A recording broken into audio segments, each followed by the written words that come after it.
नमस्कार, बहुत स्वागत है आपका। न्यूज 18 देख रहे हैं आप और मैं हूं आपके साथ अंशिका पाठक।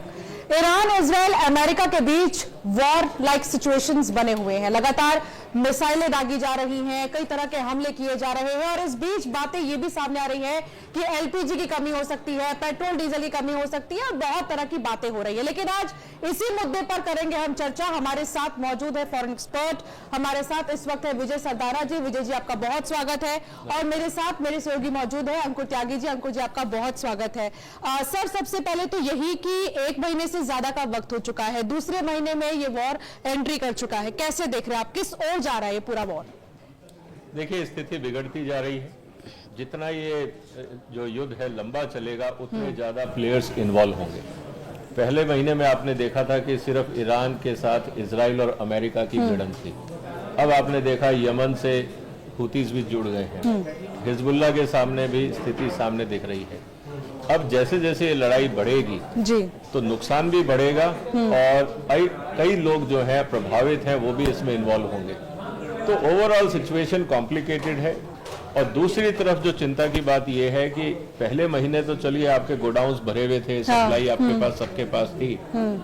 जैसे जैसे वक्त बीतेगा सप्लाई की सिचुएशन कॉम्प्लिकेटेड होगी, क्योंकि जितना आपकी खपत है उस हिसाब से आपकी सप्लाई नहीं है। और जब सप्लाई की शॉर्टेज है, अवेलेबिलिटी नहीं है, तो दोनों तरफ की चुनौतियां हैं।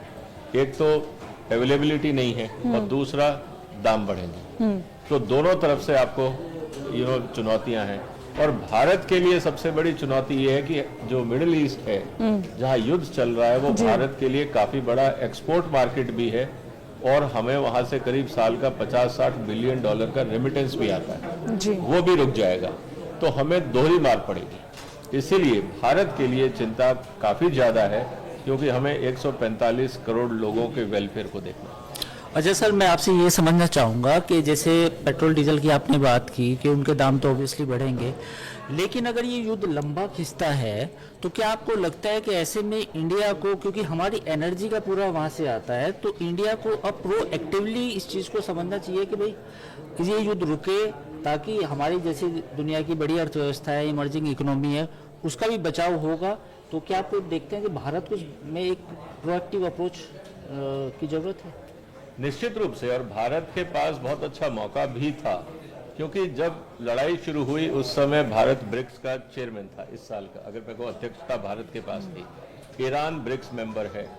भारत के इजराइल से संबंध अच्छे हैं, अमेरिका से संबंध अच्छे हैं। बाकी जो अंतर्राष्ट्रीय ताकतें हैं, चाहे वो चाइना है, रशिया है, ब्राजील है, जो इम्पोर्टेंट इकोनॉमिक फोर्सेज हैं, इंक्लूडिंग यूरोपियन यूनियन। तो भारत के पास एक बहुत अच्छा मौका था। हमें प्रोएक्टिवली इस काम को, जैसे ही ये हमला हुआ, इंटरवीन करना चाहिए था। हमने देरी करी, लेकिन अब देरी करने से नुकसान ये हो रहा है कि हमारे यहाँ पे आर्थिक स्थिति बिगड़ रही है।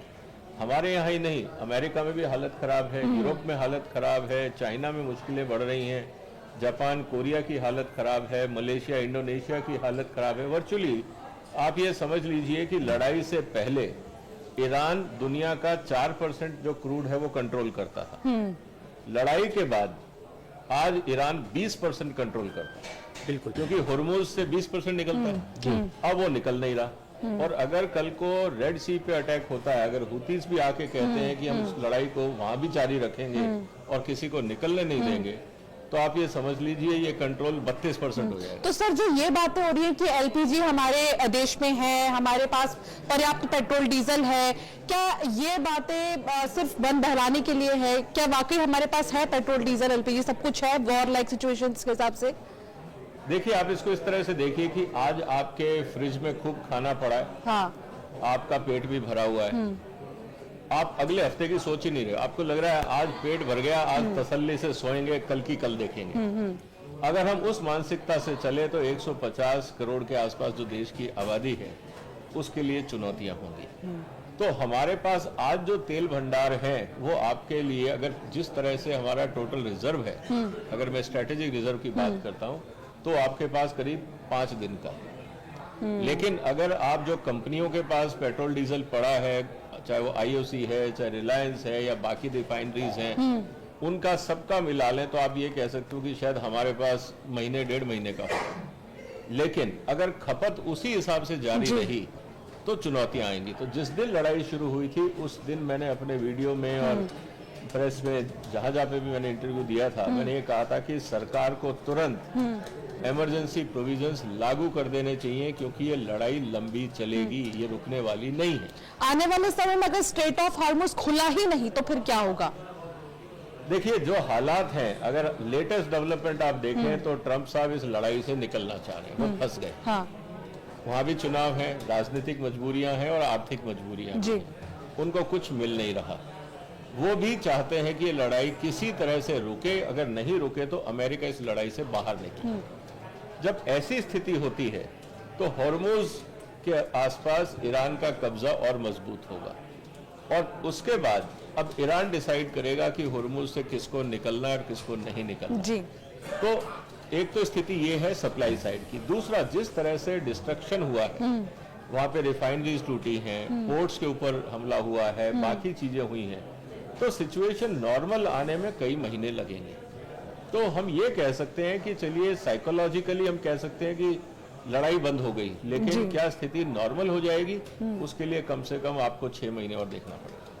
अरे सर, इससे जुड़ा हुआ सवाल ये है कि ये तमाम चीज़ें होंगी और युद्ध लंबा खिंचा तो उसका असर इकोनॉमी में पड़ेगा।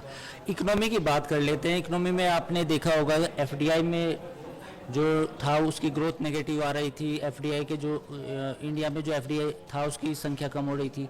दूसरा सवाल ये था कि टैरिफ आया, फिर उसके बाद अब ये युद्ध आ गया, तो एक के बाद एक झटके आ रहे हैं इकोनॉमी में। तो आपको लगता है कि कहीं ना कहीं हमारी जीडीपी में भी जो अनुमान जताए गए थे कि इतनी होगी, वो अनुमान भी हमें घटाने पड़ेंगे और हमारी इकोनॉमी पे असर पड़ेगा? निश्चित रूप से। देखिए, जहां तक बात है जीडीपी घटाने की, तो आधे से 1% तो असर पड़ेगा ही। जब आपकी फैक्ट्रियां बंद हैं, आपके रेस्टोरेंट बंद हैं, लोगों को काम नहीं मिलेगा या ईंधन नहीं होगा, तो आप क्या करोगे, पहली बात। दूसरा, आपका एक्सपोर्ट रुका हुआ है जी। गल्फ कंट्रीज आपके लिए बहुत इंपॉर्टेंट एक्सपोर्ट ओरिएंटेड मार्केट था। पूरी दुनिया में फाइनेंशियल ट्रांजैक्शंस एक हिसाब से रुक गई हैं। हर आदमी अपने खर्चे को देख रहा है कि कैसे हम अपने आप को मैनेज करें। मेरा अंदाजन ये है कि जिस तरह से पेट्रोल के दाम बढ़े, फर्टिलाइजर के दाम बढ़े, जिस तरह से महंगाई बढ़ी, उससे जो कंजम्पशन घटेगी और उसका पूरा असर जो जीडीपी पे आएगा, तो मुझे लगता है कि भारत के ऊपर करीब 20 लाख से 25 लाख करोड़ का असर पड़ेगा। तो सर, आपने अपने वीडियोस में बताया था कि किस देश को कितना नुकसान हुआ है, मैं सुन भी रही थी। भारत को इससे क्या क्या नुकसान हुआ, ये अभी तक कोई नहीं जान पाया। देखिए, इस एक महीने में भारत इस समय सबसे वल्नरेबल है। हम चाहे कुछ भी बोले, अगर हकीकत हमारे सामने। देखिए, हमारा 85% तेल बाहर से आता है। इसके अलावा जितने हमारे फर्टिलाइजर की रिक्वायरमेंट है, काफी हिस्सा बाहर से आता है जी। हमारा फॉरेन रिजर्व्स के लिए जो रेमिटेंस आता है वो बाहर से आता है। हमारा जो एक्सपोर्ट है कमोडिटीज का, ज्यादातर हम एक्सपोर्ट्स क्या कर रहे हैं, कमोडिटीज एक्सपोर्ट कर रहे हैं, वो बाहर से आ रहा है। और अगर क्रूड नहीं आता है, मान लीजिए हमारे पोर्ट्स पे रिफाइनरी है, रिलायंस की रिफाइनरी है, बाकी है, अगर उनको लगातार सप्लाई नहीं मिलती तो क्रूड का एक्सपोर्ट भी कम होगा। आपका जब रुपी डिवेल्युएशन हो रहा है, एक महीने में करीब 4% रुपी डिवेल्यू हुआ है, जो एक साल में 3.5% होता है। अब होगा क्या कि जब आपका 1 रुपया रुपी डिवेल्यू होता है तो भारत की अर्थव्यवस्था पे कम से कम 72,000 करोड़ रुपए का असर पड़ता है। तो कॉम्प्लिकेशंस बहुत है। प्लस आपके पास 140-45 करोड़ की आबादी है। इतनी ही आबादी पशुओं की है, उनको भी चारा चाहिए। तो कुल मिला के स्थिति कॉम्प्लिकेटेड है, क्योंकि बाकी देशों के साथ भी स्थिति है, लेकिन वहां आबादी कम है। सर, एक बात गुजारा कर लेंगे, लेकिन हमारे चुनौतियां बहुत तेजी से बढ़ेंगी। एक चीज और जो सामने आई है वो ये कि अंगोला से एलपीजी खरीदने की तैयारी हो रही है अब, ताकि खाड़ी देशों पर निर्भरता कम किया जा सके। तो आप इसे कैसे देख रहे हैं? अगर ये रास्ता अपनाया जाता है तो क्या स्टॉक बढ़ेगा आने वाले समय में? देखिए, ये रास्ता अब क्यों, हमेशा अपनाना चाहिए था।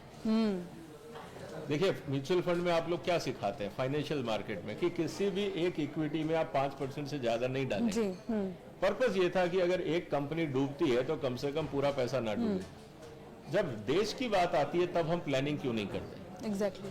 अगर हमने ये सोच लिया होता कि हमें पूरी दुनिया से एलपीजी लेना है और कहीं से भी हम 10% से ज्यादा नहीं लेंगे, और आप लॉन्ग टर्म कॉन्ट्रैक्ट करते, नेगोशिएशन करते, क्योंकि आपको पता है कि आपको 12 महीने यही चाहिए। आप वहां, चाइना ने क्या किया, हम चाइना से क्यों नहीं सीखते? चाइना ने आज जाके पूरी दुनिया में जहां पे भी उनको तेल या गैस के भंडार मिले, उन्होंने उन सरकारों से वो खरीद लिए कि आप हमें जगह दे दो, हम खुद ही निकालेंगे, खुद ही मैनेज करेंगे, आपका पैसा आपको दे देंगे। हम लोग अभी भी व्यापारी की तरह बैठे रहे, खरीदारी के चलते रहे। तो कहीं ना कहीं हमारी प्लानिंग सही होनी चाहिए थी, बेहतर हो सकती थी। हम नहीं कर पाए तो कम से कम हम ये देखते कि चाइना क्यों कर रहा है। जब हमारा, मैं आपको एक उदाहरण देता हूँ, 2015 में भारत का स्ट्रेटेजिक रिजर्व जो था वो करीब 39 मिलियन बैरल का था। उस समय चाइना का स्ट्रेटेजिक रिजर्व था 200 मिलियन बैरल। जी। ठीक, आज 10 साल बाद हम वहीं के वहीं हैं। चाइना 400 बिलियन 400 मिलियन पे। क्या उनको समझ नहीं थी? तो कहने का मतलब यह है कि जब दुनिया में बदलाव हो रहा है, जब बाकी देश कुछ प्लान कर रहे हैं, आप उनसे सीख तो लो। अगर हम ये गलतफहमी में रहेंगे कि जो हो रहा है सब बढ़िया हो रहा है और हम विश्वगुरु बन गए, तो फिर भगवान कृष्ण को गीता कौन पढ़ाएगा? ठीक है सर, एक सवाल फिर ये आता है कि इसका भुगतान तो आम आदमी को करना पड़ेगा, जो महंगाई आएगी। बाजार की हम बात करें तो बाजार ये मान के चल चुका था पिछले 1-2 साल में, 1.5 साल में, कि महंगाई कुछ हद तक काबू में है। लेकिन अभी ये जो लड़ाई हुई है, इसके बाद तो महंगाई और बढ़ने वाली है। प्लस ये भी बताइए कि जो बाजार का अब हाल है, और इवन बाकी एसेट क्लास की भी अगर हम बात करें, लोगों ने सोने का रुख किया, चांदी का रुख किया, और शेयर बाजार का ये हाल है। तो पहला तो सवाल ये कि क्या महंगाई बढ़ेगी, और वो बढ़ेगी तो क्या फिर ब्याज दरें भी बढ़ेंगी? दूसरी बात ये है कि बाजार को आप कहाँ देखते हैं इस पूरे माहौल में साल 2026 में? देखिए, कल ही मतलब आज का भी अगर आप मेरा वीडियो देखेंगे कि जो सेकंड महीने में मेरा जो फोरकास्ट है इस लड़ाई का, जी, मेरा ये कहना है कि पहले महीने में तो आपका जो कैपिटल था वो इस हिंदुस्तान से बाहर गया था, विदेशी फंड बाहर गए थे। ठीक, वो सिर्फ आप ये कह सकते हैं कि रिस्क मैनेजमेंट था फंड्स का। इस महीने से कंपनियां, अगर फोरकास्टिंग की बात हो, क्योंकि नया साल आएगा, एनुअल रिपोर्ट्स आएंगी, सब कुछ होगा, जो बड़ी कंपनियां, लिस्टेड कंपनियां, वो मार्केट को एड्रेस करेंगी। मुझे लगता है कि इस महीने जो आपको दिखेगा वो ये दिखेगा कि इस बार लोग अर्निंग को भी रिड्यूस करके बताएंगे कि इस बार हमारी अर्निंग कम होगी। जब अर्निंग रिडक्शन की घोषणाएं होंगी तो निश्चित रूप से जो शेयर वैल्यू है वो और गिरेगी। अभी तक पूरी दुनिया में अगर मैं अंदाज बताऊं तो करीब 5 से 6 ट्रिलियन डॉलर का मार्केट जो वैल्यूएशन है वो खत्म हो चुका है। अब रही भारत की स्थिति, जो आपने कही महंगाई की, एवरेज ये कहा जा रहा है कि अगर ये लड़ाई 1 महीना और चली तो दुनिया में महंगाई करीब 3 से 4% ऑन एन एवरेज इन्फ्लेशन बढ़ जाएगा। मैं पूरी एवरेज दुनिया की बात कर रहा हूँ। ठीक है। भारत में कहीं पे ज्यादा और कहीं पे कम भी हो सकता है। जी जी। अगर 4% बढ़ता है तो सेंट्रल बैंक्स के पास एक ही ऑप्शन है कि वो ब्याज दरें बढ़ाएं। जी। लेकिन आप समझिए कि अगर अमेरिका में आज ब्याज दर वहां पे अगर 2% है या 3% है या 4% है, जो नया बॉन्ड रेट अब निकलेंगे आपको 5 के आसपास दिखेगा। अगर उसमें आप समझिए कि 4% महंगाई है जी, आप अगर बॉन्ड रेट और बढ़ाने की कोशिश करते हो 6%, तो भारत से कितना कैपिटल बाहर चला जाएगा जी। क्योंकि end of the day America का sovereign bond will be more trustworthy than stock market of India. इसको हमें समझना पड़ेगा जी। दूसरी स्थिति जो हमारे सामने आएगी कि कैपिटल फ्लाइट तो होगा ही होगा जी। हमारे यहाँ जिस तरह से पूरी दुनिया में इन्फ्लेशन बढ़ेगा तो जो डिमांड है वो घटेगी। जब डिमांड घटेगी तो जो आपकी कंपनियों का कैपेसिटी यूटिलाइजेशन है वो घटेगा। जब कैपेसिटी यूटिलाइजेशन घटता है तो कॉस्ट ऑफ प्रोडक्शन बढ़ती है। जब कॉस्ट ऑफ प्रोडक्शन बढ़ेगी तो कंपनियों का मार्जिन घटेगा, और जब मार्जिन घटेगा तो पी रेशियो आपको इन्फ्लेटेड दिखेंगे, फिर मार्केट में सेल होगी। तो ये विशियस सर्कल है। और रही बात की मार्केट कहाँ तक दिखेगा, देखिए मैं स्पेकुलेशन तो करता नहीं, मैं फंडामेंटल की बात कर रहा हूँ। मैं कह रहा हूँ मार्केट ना भी बढ़े, इसी स्तर पे भी रहे तो ये अचीवमेंट होगा जी। क्योंकि जो हालात हैं इसका मतलब अगर हमने उसको मेंटेन कर लिया, और लेकिन ये बात भी सही है कि कुछ क्षेत्रों में जो स्टॉक्स हैं वो बढ़ेंगे, डिफेंस के बढ़ेंगे, जो हमारे यहाँ ONGC कंपनियां हैं शायद उनके बढ़ेंगे क्योंकि उनके पास रॉ मटेरियल सप्लाई है, क्रूड की सप्लाई है, और जो टेक्नोलॉजी कंपनी है कुछ एक उनके बढ़ सकते हैं। डिफेंसिव स्टॉक्स वो रहेंगे क्योंकि खपत रहेगी उनकी, लेकिन मार्जिन्स घटेंगे। तो ये स्थिति कॉम्प्लेक्स है। जी, एक सवाल मैं एग्रीकल्चर सेक्टर को भी पूछना चाहूँगा। आप एक्सपर्ट भी रह चुके हैं, इवन अभी भी है, और बहुत अच्छे तरीके से समझते हैं एग्री सेक्टर को। इस बार अल नीनो की बात की जा रही है, फर्टिलाइजर के दाम ऑलरेडी अप हो चुके हैं, तो एग्री सेक्टर को इस साल आप कैसा देखते हैं? चुनौतियां हैं दोनों तरफ से, क्लाइमेटिक पॉइंट ऑफ व्यू से, और सबसे बड़ा खतरा इस समय फर्टिलाइजर का है, क्योंकि करीब दुनिया का 30-35% फर्टिलाइजर जो है वो मिडिल ईस्ट से आता है। जी, आप ये समझिए जो स्ट्रेट ऑफ हॉर्मुज है वहां से करीब 30% दुनिया का फर्टिलाइजर निकलता है। जी, अब वो बंद है, स्विंग सीजन शुरू हो रहा है। अब आपका मार्च चला गया, जी, अप्रैल मई, ये 2 महीने हैं। अब पूरी दुनिया में शॉर्टेज है, कई देशों में स्विंग शुरू हो गई है, हमारे यहाँ भी जून जुलाई में स्विंग शुरू हो जाएगी। जी, उस स्थिति के अंदर अगर फर्टिलाइजर नहीं मिला तो चुनौतियां बढ़ेंगी। और ये कहा जाता है कि अगर 1 किलो फर्टिलाइजर कम मिलता है तो 2 किलो पैदावार कम होती है। तो जितना आपको फर्टिलाइजर चाहिए, मान लीजिए आपको 5 मिलियन टन फर्टिलाइजर कम मिला, तो आप ये रफ एस्टिमेट कर लीजिए कि 10 मिलियन टन जो आपका प्रोडक्शन है वो कम हो जाएगा। सर, एक खबर ये भी है कि ईरान ने हॉर्मुज से गुजरने वाले जहाजों पर टोल लगाने का फैसला लिया है, तो इससे क्या कोई प्रभाव नजर आएगा आने वाले समय में? निश्चित रूप से, अगर ईरान का तो पूरा ये है। और इसके पीछे उसका क्या आइडियोलॉजी है, क्या मतलब चाह रहा है ईरान? देखिए, ईरान के ऊपर पूरी दुनिया ने, अगर मैं ये कहूं कि जिस तरह से सैंक्शंस लगाए थे वो गलत था। आपने पूरी वहां की आबादी को परेशान कर रखा। यही हाल क्यूबा का रहा, यही हाल वेनेजुएला का रहा। तो जो अमेरिका या वेस्टर्न यूरोप है, ये अपनी जिसको कहते हैं ना कि हेजमनी या दादागिरी, उसके आगे इन्होंने इंसानियत को नहीं समझा। अब स्थिति क्या है? अब हुर्मुज से दुनिया में इतना असर पड़ेगा, इतना तो ईरान को भी नहीं पता था। अब उनको समझ में आ गया कि ये तो ट्रम्प कार्ड है, अब हम इसको छोड़ेंगे नहीं। इसीलिए उन्होंने कंडीशन रख दी है कि अगर लड़ाई रोकनी है, नेगोशिएशन में एक कंडीशन उनकी ये रहेगी कि हुर्मुज पे ईरान का अधिकार रहेगा। पर आज भी अगर आप देखें, जो हुर्मुज से जहाज निकलते हैं, कहने को जो सबसे सकरा रास्ता है वो 21 मील का है, लेकिन 21 मील में भी सिर्फ 3 किलोमीटर क्षेत्र ऐसा है जहां पे डीप है, जहां से बड़े जहाज निकल सकते हैं, और वो 3 किलोमीटर का क्षेत्र ईरान के कब्जे में आता है। तो ईरान तो कहेगा कि आप टोल टैक्स दीजिए और जाइए, हमने मना कब किया? और टोल टैक्स उन्होंने रख दिया है कि साहब $2 मिलियन, मतलब आप 20 करोड़ रुपए दे दीजिए, एक जहाज ले जाइए। अब अगर ये ऐसा होता है तो आप समझ लीजिए कि पूरी दुनिया में जितने जहाज वहां से निकलते हैं, करीब on an average 20 million barrel रोज का वहां से निकलना अगर है, तो उतना टोल टैक्स, तो ईरान को बहुत बड़ा फाइनेंशियल गेन होगा। सर, ईरान और अमेरिका के बीच समझौते को लेकर बहुत सारी बातें सामने आ रही है, आपको क्या लगता है कि कहां पेच फंस रहा है? ईगो, ट्रंप साहब का ईगो, इजराइल का ईगो। अब स्थिति ये है कि ट्रंप साहब हाथ पे हाथ रख के वापस आ नहीं सकते, क्योंकि वो अपने डिफीट नहीं दिखाना चाहते। यही हाल इजराइल का है, वो डिफीट नहीं दिखाना चाहते हैं। ईरान का सवाल है सर्वाइवल का। ईरान को पता है कि अगर हमने हथियार डाल दिए तो आज अमेरिका और इजराइल ने आक्रमण किया है, कल को सऊदी अरेबिया और जितने सुन्नी कंट्रीज हैं वो हमारे पे चढ़ जाएंगे, क्योंकि शिया सुन्नी का झगड़ा पिछले 1400 साल में नहीं निपटा, तो अब क्या निपटेगा? ये स्थिति हमारे सामने है।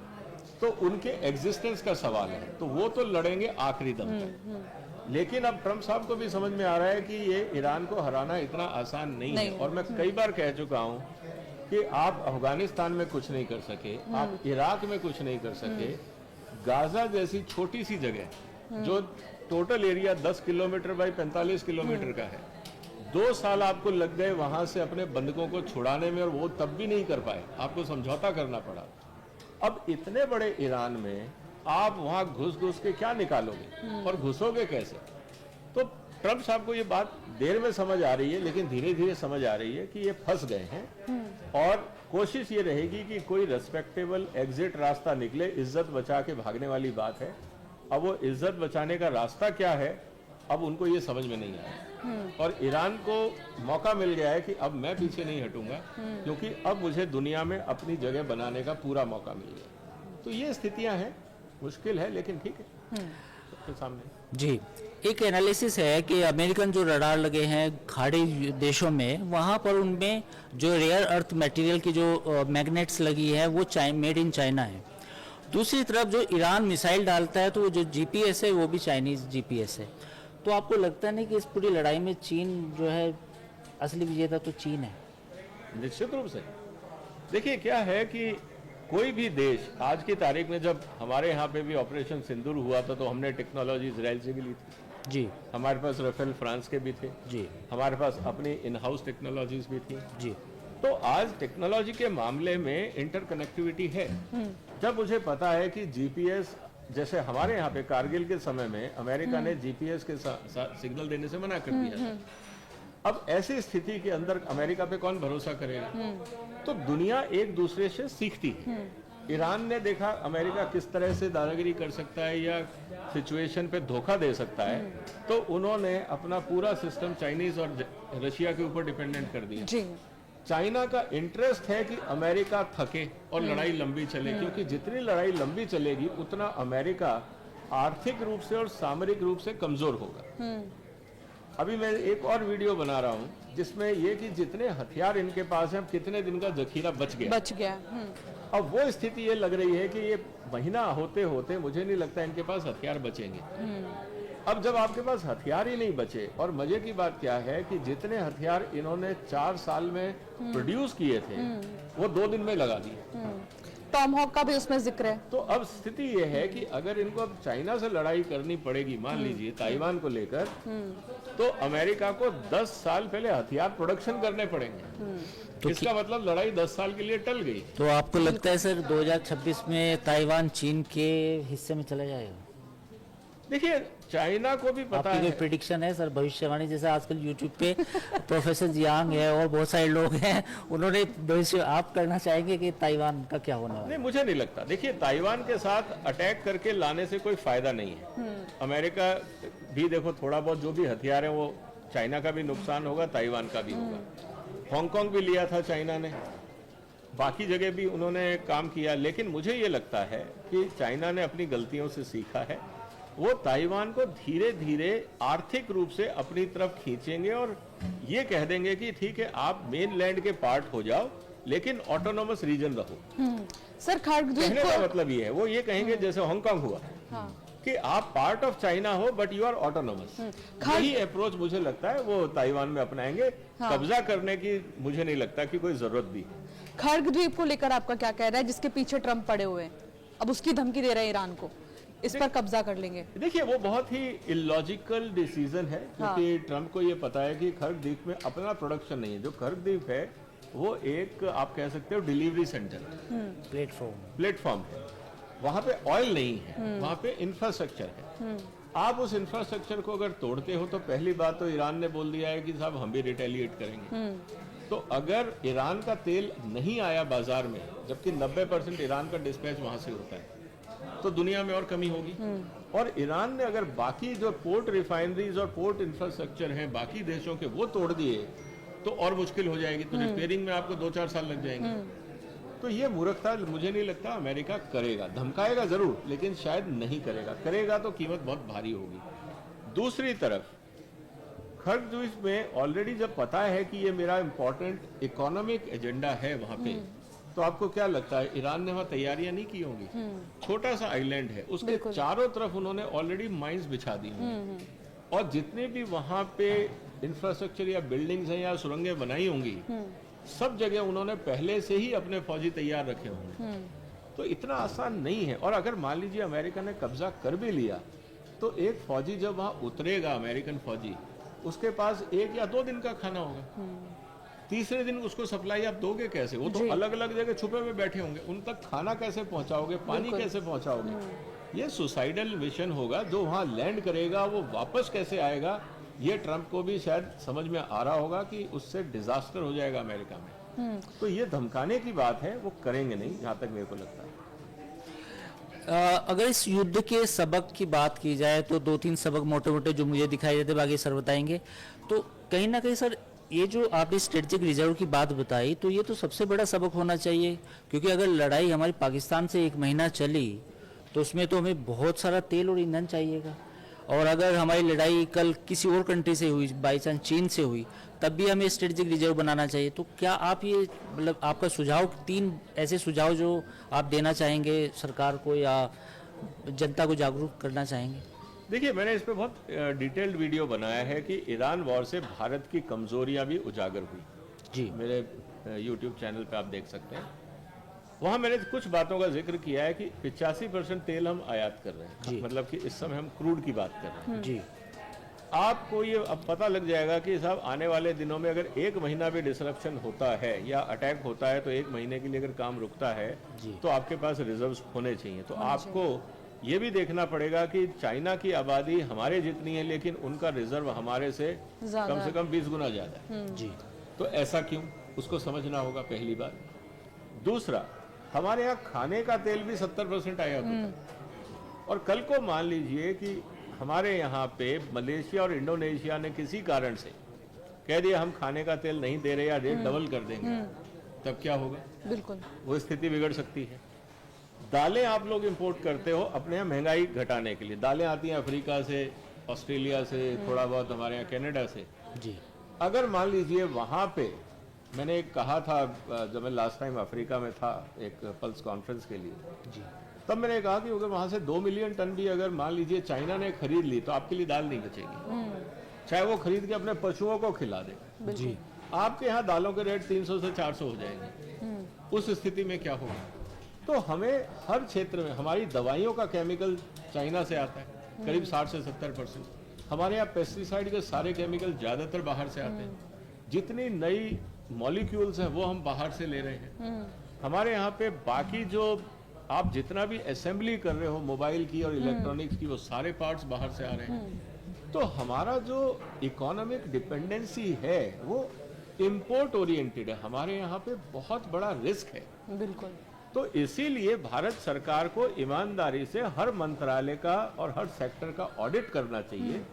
और अब 10 साल हो गए, अब आप ये नहीं कह सकते कि साहब कांग्रेस क्या कर रही थी।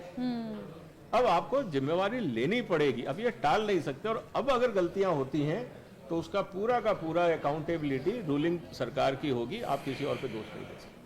बिल्कुल, तो कुल मिलाकर कहने का ये मतलब है कि हमें हमारा मार्केट भी एक्सपेंड करना होगा और दूसरे जगहों, जैसे भी अभी हम बात कर रहे थे, जब अंगोला की बात कर रहे थे हम, और साथ ही आने वाले समय में ये देखना होगा कि किस तरीके के हालात और भी ज्यादा बनते हैं। हालांकि अब दूसरा महीना जिसकी शुरुआत हो चुकी है इस वॉर के मद्देनजर अगर हम कहें तो। सर, बहुत शुक्रिया आपका हमारे साथ जुड़ने के लिए और बातचीत के लिए। बहुत अच्छा लगा, एनालाइज किया हमने। अंकुर जी, बहुत शुक्रिया साथ जुड़ने के लिए।